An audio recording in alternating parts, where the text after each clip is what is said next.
आनंद की भाचा उपाध्यक्ष झालेला?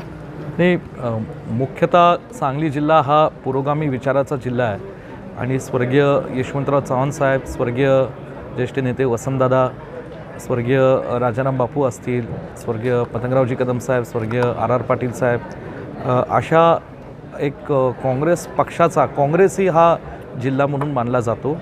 आणि नुकत्याच पार पडलेल्या जिल्हा परिषद पंचायत समितीमध्ये सुद्धा खूप चांगला कौल हा सांगलीच्या लोकांनी हा स्थानिक स्वराज्य संस्थांच्या निवडणुकीत हा महाविकास आघाडीला आणि काँग्रेस पक्षाच्या विचाराला दिला. हे स्पष्ट दिसून आलं.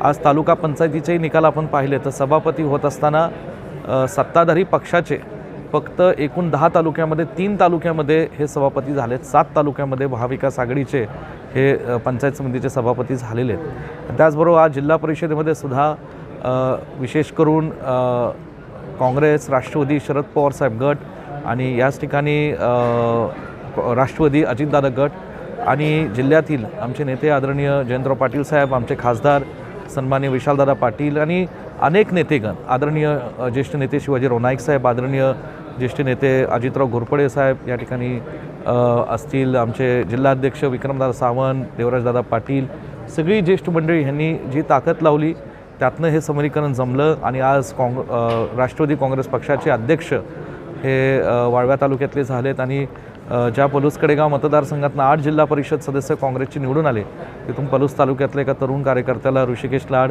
ह्यांना उपाध्यक्ष करण्यात आलं. त्याबद्दल मी जिल्ह्यातल्या सर्व महाविकास आघाडीच्या सदस्यांचाही आभारी आणि लोकांच्या आभारी. एक भावनिक प्रश्न काही असतं तर काय वाटतं? नाही, खरं सांगायचं म्हणलं तर काँग्रेस पक्ष म्हणून या जिल्ह्यामध्ये विशालजी पाटील आणि आम्ही आमच्या काँग्रेसच्या उमेदवारांना उभं केलं, ताकदीने आम्ही लढलो. त्यामध्ये कार्यकर्त्यांचं खूप मोठं यश आहे.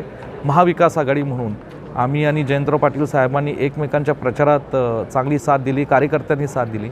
आणि या निवडणुकीमध्ये थोडंसं भावनिक विषय होता आणि ऋषिकेश लाड माझे भाचे जरी असले तरी ॲक्टिव्ह आहेत, तरुण आहेत, लोकांच्या संपर्कात असतात आणि त्यांना आज जिल्ह्यातल्या सगळ्या काँग्रेसच्या नेत्यांनी आणि महाविकास आघाडीच्या नेत्यांनी, कार्यकर्त्यांनी ही उपाध्यक्षपदाची संधी दिली, जिल्ह्याची सेवा करण्याची संधी दिली. मला खात्री आहे जिल्ह्यातले लोकांचे प्रश्न सोडवण्याचं काम आम्ही जिल्हा परिषदेच्या माध्यमातून चांगल्या पद्धतीने करू आणि खात्री आम्हाला की प्रत्येक तालुक्यातल्या लोकांना विश्वासात घेऊन तिथले प्रश्न सोडवू. आज आनंद झाला असता? निश्चित स्वरूपात आज भारतीताई असती तर हे आनंद मोठा असता.